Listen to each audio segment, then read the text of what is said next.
আসসালামু আলাইকুম ভিউয়ার্স, আশা করি আপনারা সবাই ভালো আছেন। তো আজকে আমি আপনাদেরকে এমন একটি টপিক সম্পর্কে বলবো যেটি এর আগে আপনারা কখনোই দেখেননি বা জানেননি। তো আপনারা যদি আমার ইউটিউব চ্যানেলের নতুন দর্শক হয়ে থাকেন, অবশ্যই চ্যানেলটিকে সাবস্ক্রাইব করবেন এবং পাশে থাকা বেল আইকনটি অল সিলেক্ট করে দিবেন। তো বন্ধুরা, কথা না বাড়িয়ে ভিডিওর মূল টপিকে চলে যাই। তো বন্ধুরা, এখন আমি তোমাদেরকে দেখাবো কিভাবে তোমাদের হাতে থাকা মোবাইল ফোন দিয়ে তোমাদের প্রত্যেকের পার্সোনাল সিগনেচারটি দিবে এবং সেই সিগনেচারটি ডাউনলোড করে বিভিন্ন জায়গায় ব্যবহার করবে। তার প্রসেসটি আজকের ভিডিওর মাধ্যমে আমি তোমাদেরকে দেখিয়ে দিব। তো চলে যাও তোমাদের ফোনে থাকা গুগল ক্রোম ব্রাউজারে।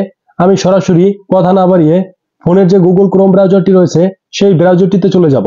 ব্রাউজারে যাওয়ার পর এখানে সার্চ বারে আপনাকে সার্চ করতে হবে। এখানে সার্চ করবেন সিগনেচার লিখে, সাইন সিগনেচার লিখে সার্চ করে দিবেন। সার্চ করে দেওয়ার পরে এখানে অনেকগুলো ওয়েবসাইট চলে আসবে। প্রথমে যে ওয়েবসাইটটি পেয়ে যাবে সেই ওয়েবসাইটে প্রবেশ করবে। তো এখানে প্রথম ওয়েবসাইটটি রয়েছে ফ্রি অনলাইন সিগনেচার মার্ক। তো এই অপশনটিতে আমি এখন ক্লিক করে দিব। ক্লিক করে দেওয়ার পরে দেখতে পারবে আবার একটা ওয়েবসাইট আমাকে নিয়ে যাবে। তো এখানে কিন্তু প্রথমে রয়েছে ড্রয়ার সিগনেচার, অর্থাৎ সিগনেচারটি এখানে লিখতে বলেছে। তো আমি এখান থেকে এই অপশনটিতে একটা টাচ করে দিব। টাচ করে দেওয়ার পর আমার সামনে সাদা একটা হোয়াইট একটা পিকচার চলে আসছে।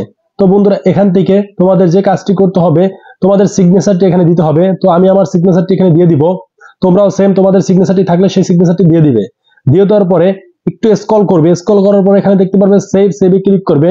ক্লিক করার পরে এটা যদি তুমি ইনেবল করে দাও, সেক্ষেত্রে দেখা যাবে যে তোমার এখানে শুধুমাত্র ডাউনলোড করলে সিগনেচারটা শুধু ডাউনলোড হবে। আর যদি এটা ইনেবল অফ করে দাও, তাহলে পুরা হোয়াইট পেজ প্লাস সিগনেচারটি একসাথে ডাউনলোড হবে।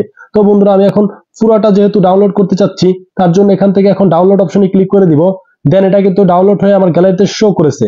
তো এই ছিল আজকের ছোট্ট একটি ভিডিও। ভিডিওটি যদি তোমরা প্রথম থেকে শেষ পর্যন্ত দেখে থাকো, তাহলে কিন্তু বুঝে গেছো কিভাবে তোমাদের প্রত্যেকের পার্সোনাল সিগনেচার কিভাবে দিতে হয় এবং এই সিগনেচারটি তোমরা বিভিন্ন জায়গায় কিন্তু ব্যবহার করতে পারবে। তো এই ছিল ছোট্ট ভিডিও। ভিডিওটি যাদের কাছে ভালো লেগেছে অবশ্যই চ্যানেলটি সাবস্ক্রাইব করবে আর ভিডিওতে একটি লাইক করে দিবে।